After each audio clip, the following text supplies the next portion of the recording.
അസ്സലാമു അലൈക്കും വറഹ്മത്തുള്ളാഹി വബറകാതുഹു. കഴിഞ്ഞ ക്ലാസ്സിൽ നമ്മൾ ചില നബിമാരെ കുറിച്ച് പറഞ്ഞു അല്ലേ? അവർ നിർവഹിച്ച ദൗത്യത്തെക്കുറിച്ച്, അവർ സമൂഹത്തോട് പറഞ്ഞ കാര്യങ്ങളെക്കുറിച്ചൊക്കെ നമ്മൾ പറഞ്ഞു. അപ്പോൾ ഏതാനും പ്രവാചകന്മാരെ കൂടി നമുക്ക് ഈ ക്ലാസ്സിൽ പരിചയപ്പെടാം. അതിൽ യൂസുഫ് നബി അലൈഹിസ്സലാം.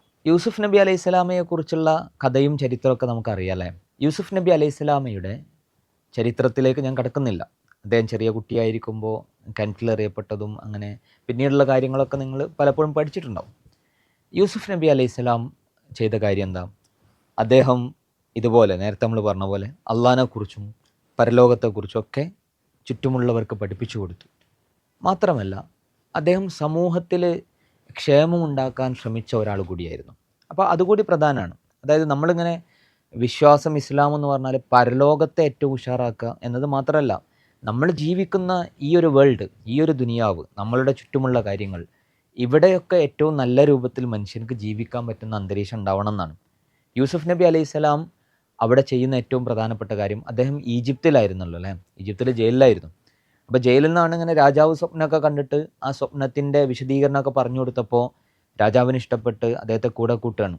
അപ്പോൾ അദ്ദേഹം പറഞ്ഞു, എന്നെ അധികാരം ഏൽപ്പിക്കുക, ഞാൻ എന്ത് ചെയ്യാം, ഞാൻ എങ്ങനെയാണ് ആളുകൾക്ക് ഏറ്റവും നല്ല രീതിയിലുള്ളൊരു ഭരണം എങ്ങനെ നടത്താം എന്നത് ഞാൻ കാണിച്ചു തരാമെന്ന് പറഞ്ഞു. അങ്ങനെ യൂസുഫ് നബി അലൈഹി സ്വലാം എന്ത് ചെയ്തു? യൂസുഫ് നബി അലൈഹി സ്വലാമയ്ക്ക് അവിടുത്തെ അധികാരം കിട്ടുകയും അങ്ങനെ അദ്ദേഹം അവിടെ വരാനിരിക്കുന്ന ഒരു വലിയ ഒരു പ്രശ്നത്തെ അഡ്രസ്സ് ചെയ്യുകയാണ്. കാരണം അവിടെ വലിയ ഒരു ക്ഷാമകാലം വരാൻ പോവുകയാണ്. വലിയ അർത്ഥത്തിലുള്ള ദാരിദ്ര്യവും വരൾച്ചയും ബുദ്ധിമുട്ടൊക്കെ വരാൻ പോവുകയാണ്. അപ്പോൾ അതിനെ മുൻകൂട്ടി മനസ്സിലാക്കിയിട്ട് അങ്ങനെ ഒരു വരൾച്ച വന്നാൽ മഴയൊന്നുമില്ല, കൃഷിയൊന്നും ഉണ്ടാവില്ല, ഒരു വിഭവം ഉണ്ടാവില്ല, ആളുകൾ പട്ടിണിയാവും എന്ന അവസ്ഥ മുൻകൂട്ടി കണ്ടിട്ട് എന്തായി, അതിനെ മറികടക്കാൻ വേണ്ടിയിട്ട് നേരത്തെ പ്ലാൻ ചെയ്ത് അതിനെ ഏറ്റവും നന്നായി നടപ്പിലാക്കി അദ്ദേഹം. അതുകൊണ്ട് തന്നെ എന്തുണ്ടായി, വരൾച്ച ഉണ്ടായ സമയത്ത് അവർക്ക് ധാരാളം വിഭവങ്ങളുണ്ടായി. അതുകൊണ്ട് പുറം നാടുകളിൽ നിന്നടക്കം ആളുകളൊക്കെ വന്ന് അവർക്കൊക്കെയും ഭക്ഷണമൊക്കെ കൊടുക്കാൻ പറ്റി. അപ്പോൾ യൂസുഫ് നബി അലൈഹി സ്വലാം അതൊരു നബിയായിട്ട് കൂടി ചെയ്യുന്ന ഒരു കാര്യമാണ്. അപ്പോൾ ഒരു നബിൻ്റെ പണി എന്ന് പറഞ്ഞാൽ ആളുകളോട് ഇങ്ങനെ കുറേ പ്രസംഗിക്കുക, കുറേ കാര്യങ്ങൾ പറയാമെന്ന് മാത്രമല്ല, ആളുകൾക്ക് നന്മ ഉണ്ടാക്കി കൊടുക്കണം, ആളുകൾക്ക് പട്ടിണി ഇല്ലാതെ ജീവിക്കാനും ആളുകൾക്ക് പ്രയാസമില്ലാതെ ജീവിക്കാനും കഴിയുന്ന കാര്യങ്ങൾ ഉണ്ടാക്കി കൊടുക്കുക എന്നതൊക്കെ വിശ്വാസികളുടെ ഉത്തരവാദിത്തമാണ്. അതിൻ്റെ ഏറ്റവും വലിയ തെളിവാണ് യൂസുഫ് നബി അലൈഹി സ്വലാം ഒരു നാട്ടിലെ പട്ടിണി മാറ്റാൻ വേണ്ടിയിട്ട് എന്താണ് ചെയ്തത് എന്ന് അള്ളാഹ് നമുക്ക് പറഞ്ഞു തരികയാണ് അല്ലേ? ദാവൂദ് നബി, സുലൈമാൻ നബി, രണ്ടുപേരുടെയും പ്രത്യേകത അവർ രാജാക്കന്മാരായിരുന്നു എന്നാണ്. അതായത് അധികാരമുള്ള ആളുകളായിരുന്നു അവർ. അള്ളാഹു അവർക്ക് അധികാരം നൽകി. ആ അധികാരം ഉപയോഗപ്പെടുത്തിയിട്ട് ആളുകൾക്ക് എങ്ങനെ നന്മകൾ ചെയ്യാം എന്നത് അവരിലൂടെ അള്ളാഹു സുബ്ഹാനഹു തആല കാണിച്ചു കൊടുത്തു. അപ്പോൾ നബിമാരെന്ന് പറയുന്നത് അവരിങ്ങനെ ആളുകളെ ഉപദേശിക്കാനുള്ളവർ മാത്രമല്ല, മറിച്ച് അവർ ആളുകൾക്കിടയിൽ നന്മ ഉണ്ടാക്കാൻ വേണ്ടിയിട്ട് ചെയ്യാൻ പറ്റുന്ന കാര്യങ്ങളൊക്കെ ചെയ്യുന്നവരാണ്. അപ്പോൾ അവരുടെ കഥ പറയുമ്പോൾ നീതിയുടെ കഥ പറയുന്നുണ്ട്. നീതിയിൽ എങ്ങനെയായിരുന്നു പ്രശ്നങ്ങളൊക്കെ ഉണ്ടാവും, ആളുകൾക്കിടയിൽ പ്രശ്നം ഉണ്ടാകുമ്പോൾ എങ്ങനെയാണ് നീതിയോടുകൂടി പെരുമാറേണ്ടത് അള്ളാഹ് പറയുന്നുണ്ട്. നിങ്ങൾ ഒരു കാര്യം ചെയ്യുമ്പോൾ നീതി പാലിക്കണം, സത്യം പാലിക്കണം. അപ്പോൾ ഒരു ഭരണാധികാരിയുടെ ഉത്തരവാദിത്തം എന്താണ് എന്നത് ഈ പ്രവാചകന്മാരിലൂടെ അള്ളാഹു പഠിപ്പിക്കുകയാണ്. സുലൈമാൻ നബിൻ്റെ പ്രത്യേകത നമുക്കറിയാമല്ലോ. ഒരുപാട് പ്രത്യേക കഴിവുകൾ നൽകപ്പെട്ട ആളായിരുന്നു. പ്രത്യേക കഴിവ് പക്ഷികളുടെ ഭാഷ, ഉറുമ്പുകളുടെ ഭാഷ ഒക്കെ അദ്ദേഹത്തിന് അറിയായിരുന്നു എന്നാണ്. അള്ളാഹ് പഠിപ്പിച്ചു കൊടുത്തതാണ് പ്രത്യേകം. അപ്പോൾ അതൊക്കെ എന്തിനാണ് പഠിപ്പിച്ചു കൊടുത്തത്? അതൊക്കെയും ഒരുപാട് കാര്യങ്ങൾ ചെയ്യാൻ വേണ്ടിയിട്ടാണ്, ഒരുപാട് നന്മകൾ ചെയ്യാൻ വേണ്ടിയിട്ടാണ്. സുലൈമാൻ നബി അങ്ങനെ കുറേ നന്മകൾ ആളുകൾക്ക് വേണ്ടി ചെയ്തു. അപ്പോൾ നേരത്തെ യൂസുഫ് നബിയെക്കുറിച്ച് പറഞ്ഞതുപോലെ നബിമാർ വരുന്നതും ഇസ്ലാമിനെ ഈ ലോകത്ത് പ്രവർത്തിക്കുന്നതും പരലോകത്ത് നമുക്ക് സ്വർഗം കിട്ടുക എന്ന് മാത്രമല്ല, നമ്മൾ ജീവിക്കുന്ന ഈ ലോകത്ത് ആളുകൾക്ക് പട്ടിണിയില്ലാതെ സുരക്ഷിതമായി അന്തസ്സോടെ അഭിമാനത്തോടെ നന്മകളൊക്കെ ചെയ്ത് ആളുകളുടെ എല്ലാ അവകാശങ്ങളൊക്കെ സംരക്ഷിക്കപ്പെട്ട് നീതിയൊക്കെ ഉള്ള പോലെ അവർക്ക് ഈ ലോകത്ത് ജീവിക്കണം. അതിന് എന്ത് ചെയ്യാൻ പറ്റും എന്നതുകൂടി ഇസ്ലാം പഠിപ്പിച്ചു തരാണ് ഈ പ്രവാചകന്മാരിലൂടെയൊക്കെ ചെയ്യുന്നത്. അതുപോലെ ഈ ചരിത്രത്തിൽ നമ്മൾ പഠിക്കേണ്ട ഏറ്റവും പ്രധാനപ്പെട്ട ചരിത്രം മൂസാ നബിയുടെ ചരിത്രമാണ് അല്ലേ? നേരത്തെ നമ്മൾ പറഞ്ഞിരുന്നു, ഖുർആനിലെ ഏറ്റവും കൂടുതൽ കഥ പറഞ്ഞ, ഏറ്റവും കൂടുതൽ പരാമർശിച്ച നബിയാണ് മൂസാ നബി എന്നല്ലേ? അപ്പോൾ മൂസാ നബിയുടെ ചരിത്രം നമ്മൾ ആലോചിച്ച് നോക്കാം. മൂസാ നബിയുടെ ചരിത്രത്തിൽ അവിടെ അദ്ദേഹം ഈജിപ്തിലാണ് അല്ലേ? ഈജിപ്തിൽ ജനിക്കുന്ന സമയത്ത് മൂസാ നബി ജനിക്കുമ്പോൾ അവിടെ ഒരു ഭരണാധികാരി ഉണ്ടായിരുന്നു, ഫിറഔൻ എന്നൊക്കെ നമ്മൾ കേട്ടിട്ടുണ്ടാവും അല്ലേ? ഫിറഔൻ എന്ന് പറഞ്ഞാൽ ഒരാളുടെ പേരല്ല കേട്ടോ. ഫറോവ എന്നത് ഒരു രാജവംശത്തിൻ്റെ പേരാണ്. അതിൽ കുറേ ഭരണാധികാരികൾ ഉണ്ടായിരുന്നു. അതിൽ ഓരോരുത്തർക്കും വേറെ പേരുകളൊക്കെ ഉണ്ട്. പക്ഷേ അവരൊക്കെ അറിയപ്പെട്ടിരുന്നത് ഫറോവ എന്ന പേരിലാണ്. ഇപ്പോൾ മൂസാ നബിയുടെ കാലത്ത് ജീവിച്ചിരുന്ന ഫറോവൻ്റെ പേര് റംസീസ് രണ്ടാമൻ ആയിരുന്നു എന്നൊക്കെ ചില ചരിത്രകാരന്മാരൊക്കെ പറയുന്നുണ്ട്. ഏതായാലും ഈ രാജാവ് അന്ന് ചെയ്ത ഏറ്റവും വലിയ ക്രൂരത എന്താ? അവിടെയുള്ള സമൂഹത്തെ ഇങ്ങനെ തട്ടുകളായി തിരിച്ചു. ചിലർ രാജാവിൻ്റെ ആളുകളെന്നും മറ്റു ചിലർ ശത്രുക്കളെന്നും മാറ്റിയിട്ട് എന്നിട്ട് അവരെ അടിച്ചമർത്തി. അപ്പോൾ നമ്മൾ ഇന്ത്യയിലൊക്കെ കാണുന്നുണ്ടല്ലോ അല്ലേ? ഇന്ത്യയിൽ വളരെ വിവേചനങ്ങൾ കാണുകയാണ് മുസ്ലിം സമുദായത്തോട്.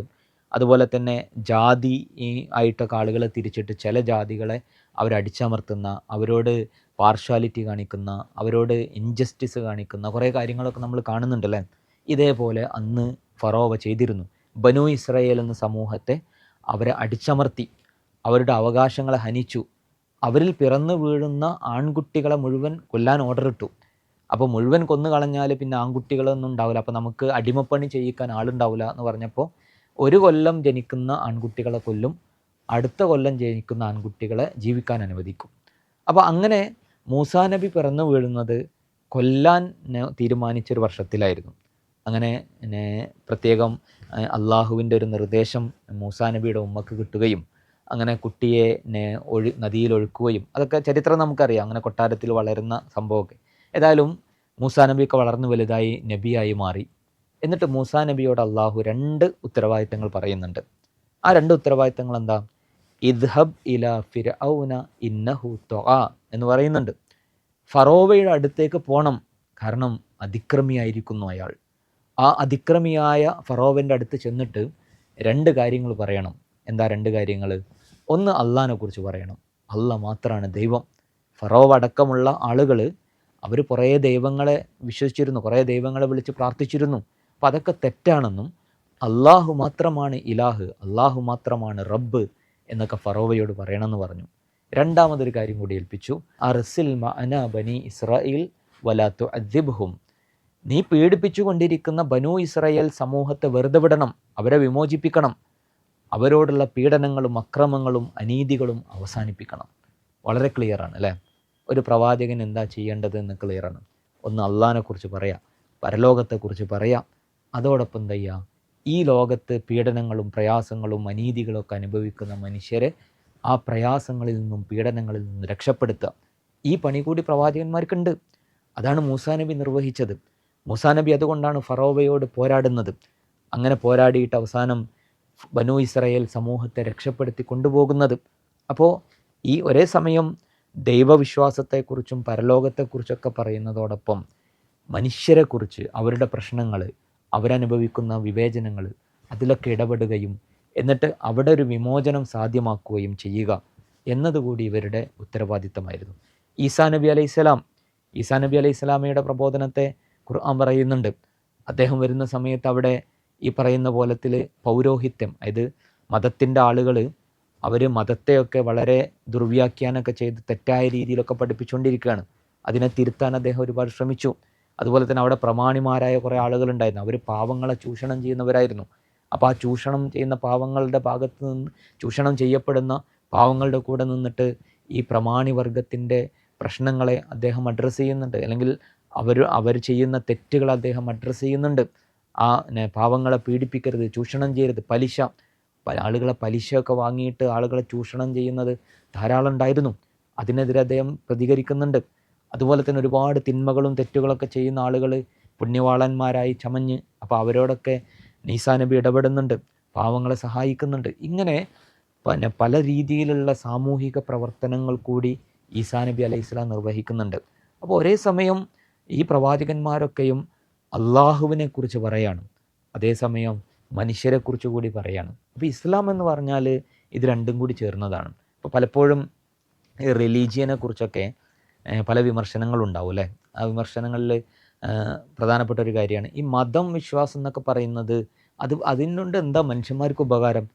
നിങ്ങളിങ്ങനെ കുറേ വിശ്വസിക്കുന്നു, കുറേ പ്രാർത്ഥിക്കുന്നു, പള്ളിയിൽ പോയിട്ട് നിസ്കരിക്കുന്നു, ഈ ആരാധന അർപ്പിക്കുന്നു, അതുകൊണ്ട് ഇപ്പോൾ മനുഷ്യന്മാർക്ക് എന്തോ പ്രയോജനമുണ്ടോ? ഇതിനെക്കുറിച്ച് അറിയാഞ്ഞിട്ടാണ്. അതായത് ഇസ്ലാം പറയുന്നത് അള്ളാഹുവിൽ വിശ്വസിക്കുകയും അള്ളാഹുവിനെ ആരാധന ചെയ്യുകയും ചെയ്യുന്ന ആളുകളിൽ കുറേ നന്മകൾ ഉണ്ടാവണം. ആ നന്മകൾ എന്താ? ആളുകളെ സഹായിക്കുന്നവരാകണം, പട്ടിണി ഇല്ലാതാക്കി മാറ്റണം, അനീതി അനുഭവിക്കുന്ന ആളുകളെ സഹായിക്കണം, സമൂഹത്തിൽ അനാഥകളുണ്ടെങ്കിൽ അവരെ സംരക്ഷിക്കണം, പട്ടിണിയെടുക്കുന്ന ആളുകൾക്ക് ഭക്ഷണം കൊടുക്കണം, പീഡിപ്പിക്കപ്പെടുന്ന ആളുകളെ വിമോചിപ്പിക്കണം. ഇങ്ങനെ മനുഷ്യരുമായി ബന്ധപ്പെട്ട കുറേ കാര്യങ്ങൾ നിർവഹിക്കാനുണ്ട് ഇസ്ലാമിനും മുസ്ലിങ്ങൾക്കും. അതിനൊക്കെ മാതൃകാരാണ്, അതിൻ്റെയൊക്കെ റോൾ മോഡൽസ് ഈ പറയുന്ന പ്രവാചകന്മാരാണ്. അവരോരോ സമൂഹത്തിലും ചെയ്ത കാര്യങ്ങൾ എന്താണ് എന്നത് നമ്മളിങ്ങനെ മനസ്സിലാക്കുമ്പോൾ നമുക്ക് മനസ്സിലാവും, അവരിങ്ങനെ നിസ്കാരവും നോമ്പൊക്കെ പഠിപ്പിച്ച് ഇരിക്കുക മാത്രമല്ല, മറിച്ച് സമൂഹത്തിൽ സൊസൈറ്റിയിൽ ഉണ്ടാകുന്ന പ്രശ്നങ്ങളിലൊക്കെ ഇടപെടുന്നു. ആ പ്രശ്നങ്ങളിൽ ഇസ്ലാമിൻ്റേതായ പരിഹാരങ്ങൾ ഉണ്ടാകും, ആ പരിഹാരങ്ങൾ പറഞ്ഞു കൊടുക്കുന്നു, അതിനെ പ്രാക്ടീസ് ചെയ്യാൻ വേണ്ടി ശ്രമിക്കുന്നു. അങ്ങനെ മനുഷ്യരുടെ ജീവിതത്തിൽ ഒരുപാട് മാറ്റങ്ങൾ ഉണ്ടാക്കുന്നു. ഇതൊക്കെയാണ് പ്രവാചകന്മാർ ചെയ്ത പണികൾ. നമുക്കും ചെയ്യാനുള്ളത് തന്നെയാണ്. ഇപ്പോൾ നമുക്ക് ഇസ്ലാമികമായ പ്രവർത്തനം നടത്തുക എന്ന് പറഞ്ഞാൽ എന്താ? ഇസ്ലാമികമായ പ്രവർത്തനം നടത്തുക എന്ന് പറഞ്ഞാൽ അള്ളാഹിനെക്കുറിച്ചും പരലോകത്തെക്കുറിച്ചൊക്കെ പറയുക എന്നത് മാത്രമല്ല, നമ്മുടെ സമൂഹത്തിൽ കുറേ പ്രശ്നങ്ങൾ അനുഭവിക്കുന്ന ആളുകളുണ്ടാകും. ആ പ്രശ്നങ്ങൾ അനുഭവിക്കുന്ന ആളുകളുടെ പ്രശ്നങ്ങൾ പരിഹരിക്കാൻ നമുക്ക് ചെയ്യാൻ പറ്റുന്നതൊക്കെ ചെയ്യാം. അനീതി അനുഭവിക്കുന്ന ആളുകളുണ്ടാവും, ഇൻജസ്റ്റിസ് ഉണ്ടാവും, അതിനെ ചോദ്യം ചെയ്യാം, ജസ്റ്റിസിനെ കുറിച്ച് സംസാരിക്കുക. അതൊക്കെ നമുക്കൊരു വിശ്വാസി എന്ന നിലയ്ക്ക് ചെയ്യേണ്ട കാര്യങ്ങളാണ്. അതിന് മാതൃക ആരാണ്? അതിന് മാതൃക ഈ പ്രൊഫറ്റ്സാണ്, പ്രവാചകന്മാരാണ്. അവരിലൂടെ നമുക്കൊരുപാട് കാര്യങ്ങൾ പഠിപ്പിക്കപ്പെട്ടിട്ടുണ്ട്. മുഹമ്മദ് നബി സല്ലല്ലാഹു അലൈഹി വസല്ലം ചെയ്ത കുറേ കാര്യങ്ങളുണ്ട്. ഇൻഷാ അല്ലാഹ് അത് നമുക്ക് മറ്റൊരു ക്ലാസ്സിൽ നമുക്കതിനെക്കുറിച്ച് പറയാം. ഏതായാലും ഈ 4 ക്ലാസ്സുകളിൽ നമ്മൾ അമ്പിയാക്കളെ കുറിച്ചാണ് പറഞ്ഞത്, പ്രവാചകന്മാരെ കുറിച്ച് പറഞ്ഞു. എന്തിനാണ് പ്രവാചകന്മാർ? ആരെയാണ് അള്ളാഹു പ്രവാചകനായി തിരഞ്ഞെടുക്കുന്നത്? അവരെന്താണ് സമൂഹത്തിൽ ചെയ്തിരുന്നത്? അവർക്ക് നൽകിയ വേദഗ്രന്ഥങ്ങൾ എന്തായിരുന്നു? അതിൻ്റെ ഉള്ളടക്കം എന്താണ്? ഖുർആൻ എന്താണ്? പിന്നെ അതുപോലെ പ്രവാചകന്മാർ ഓരോ സമൂഹത്തിലും നിർവഹിച്ച റെസ്പോൺസിബിലിറ്റി എന്തൊക്കെയായിരുന്നു എന്നതിനെക്കുറിച്ചൊക്കെയാണ് നമ്മൾ പറഞ്ഞത്.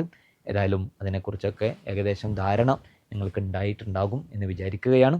ഏതായാലും അള്ളാഹു സുബ്ഹാനഹു വ തആല പ്രവാചകന്മാരൊക്കെ നടന്ന വഴിയിലൂടെ നടക്കാനും അവർ ചെയ്ത കാര്യങ്ങളൊക്കെയും നമുക്ക് ചെയ്യാൻ പറ്റുന്ന രൂപത്തിലൊക്കെ നമ്മുടെ ജീവിതത്തിലൊക്കെ പ്രാവർത്തികമാക്കാനും ഒക്കെ നമുക്ക് അള്ളാഹു പ്രത്യേകം തൗഫീഖ് നൽകി അനുഗ്രഹിക്കുമാറാകട്ടെ. അള്ളാഹു നമ്മളെ അനുഗ്രഹിക്കട്ടെ. വാഹിർ ദഅ്വാന അൽഹംദുലില്ലാഹി റബ്ബിൽ ആലമീൻ. അസ്സലാമു അലൈക്കും വറഹ്മത്തുള്ളാഹി വബറകാതുഹു.